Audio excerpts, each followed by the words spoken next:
It's wintertime. The Christmas season is over, the new year has begun, and as cold air sweeps the regions of this world, I figured why not talk about a game that just happens to be a little bit chilly.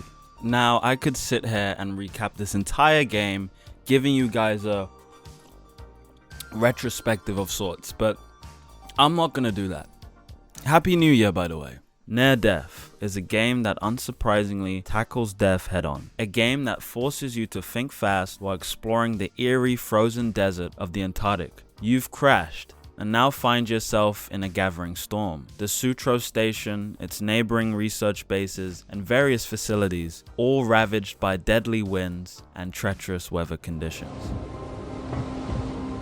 What happened here?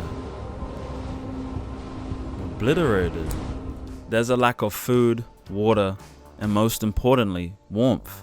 Oh my gosh, you can see the wind. Okay, stay calm. I'm actually like getting like mini anxiety attacks playing this.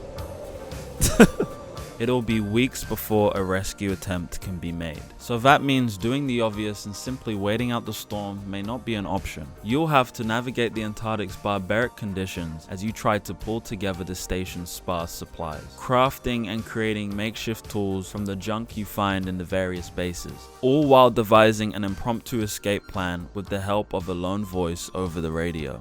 This scenario is enough to make any player feel invested, as right off the bat I was ingrained with a real sense of survival. It's life or death. Is that power? Can I warm up in here? Okay, I can warm up.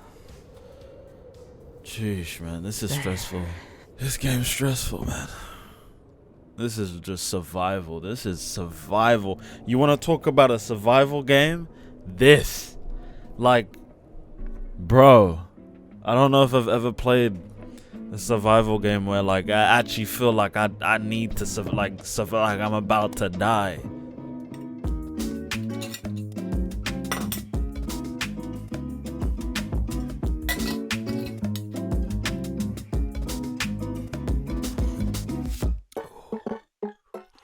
Oh my gosh. But man, this game hit me with a freight train of immersion. Forgive me for drinking, by the way, I'm just thirsty. Already like 10 minutes into the game, the atmosphere is crazy good. It's just so good. Oh, I love games that just immerse you. There are so many details that make the game and its experience so visceral, so real. Little orphan-like details that I wish more games would adopt. You use maps that are actually a part of the game world. So that meant I had to cautiously and tentatively plan my route step by step before heading out into the long dark. Where am I right now? I am at comms, right? I'm at comms. So power should be just straight ahead. Like no mini map, no map, actually using a map in game to like find where I need to go. This game is just, oh, so good, man. There are no meters to maintain, no ugly, cumbersome UI elements to tell you how much health you have left. You'll just have to rely on the chattering of the player character's teeth.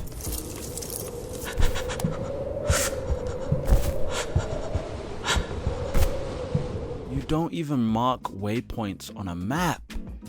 You mark waypoints in the game world. This game is like, it's 6 years old. It's so... Ooh, a light pole. Oh, this should help me get around. Nice. Oh, there's more. Hey, gimme. You can use these glowing light and rope poles that you can craft in the game to help you not only overcome the howling currents that hinder your movement, but act as natural waypoint markers to help you navigate back and forth. I see the flashing beacon that I placed. Oh, that's so helpful. That's so helpful. That is so helpful in a time like this. Thank you so much, me of the past, for doing this. It just makes this so much easier. I can actually resist the wind with the ropes, and I knew where to go because of the lights. Doors don't just close, you literally have to fight them shut, illustrating not only the tenacity of these conditions, but the weight of the situation you're in. I literally feel the wind. You can feel it. Oh my gosh, you can actually feel it. I don't know how they did that. Like, you know that feeling you get when you try and push two magnets together? Like, I feel that. with like the wind. I don't know how they managed to do that. ᴏᴜ괜ᴜᴜ, I really hope I'm pronouncing that right, said that the idea for near-death grew from a lifelong fascination with extreme environments and the Antarctic in general. With Kent Hudson, the game's director, said to have done extensive research, including interviews with actual Antarctic scientists and travelers. And honestly, it shows.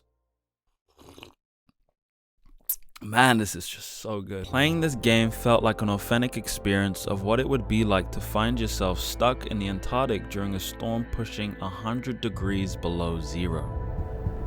So, what's the outdoor temp? Oh my goodness, is that how cold it is? Sheesh. That's how cold? Bruh. The game's focus on temperature and keeping warm really allows you to experience the ferocity of Antarctica's snowstorms and harsh weather conditions. Not to mention how ᴏᴜ괜ᴜᴜ absolutely killed it with her voice acting throughout the entire game. I really hope I didn't butcher your name. ᴏᴜ괜ᴜ? Kylalin? I think it's ᴏᴜ괜ᴜ. I'm pretty sure it's ᴏᴜ괜ᴜ.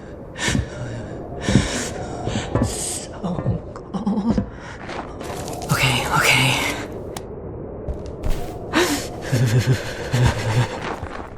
So cold. The amazing thing about near-death is that your adversary isn't a person or a thing. The only monster to be found hiding amongst the snow is the cold.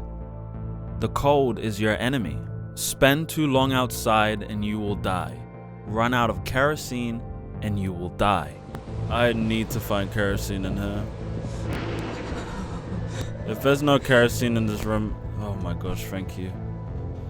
If there was no kerosene in this room, I'd be dead. Fail to board up and repair a room's damaged windows and you will die. Fail to craft a wiring kit so that you can get a building's heating up and running and you will die. Let's get the power on. Okay. I know you're cold. Okay, we got the power on, boys. This is unadulterated survival. This is what terror truly is. The fear of your own human frailty as you struggle to endure nature's wrath. I don't think a game's ever stressed me out like this. Like, I just feel really stressed. This is like, just stressful. I feel like I'm just always having a panic attack. Here's something I'd like to read. ᴏᴜ괜ᴜᴜ were quoted saying, Kent Hudson realized that the traditional mechanics of survival games didn't capture the visceral, moment-to-moment terror of survival. Oh my gosh, am I gonna make this?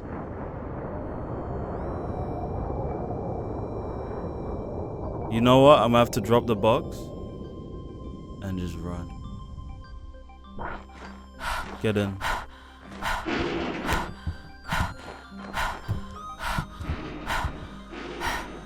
Oh, we made it.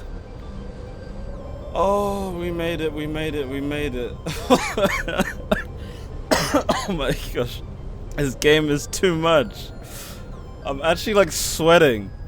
So, if you are looking for a real survival experience, then this is the game for you. Near death challenges the player to escape death itself, an inevitable foe that nobody can outlive, but one that few can survive. It's a shame that near death is as short as it is, clocking in at a length of 2 to 3 hours, because near death was such a refreshing experience, as it understood what many others within the survival genre don't. That in order to feel like you're truly surviving, you need to feel like you're at the mercy of everything around you. You need to be reminded of the futility and fragility of life. You need to be near death.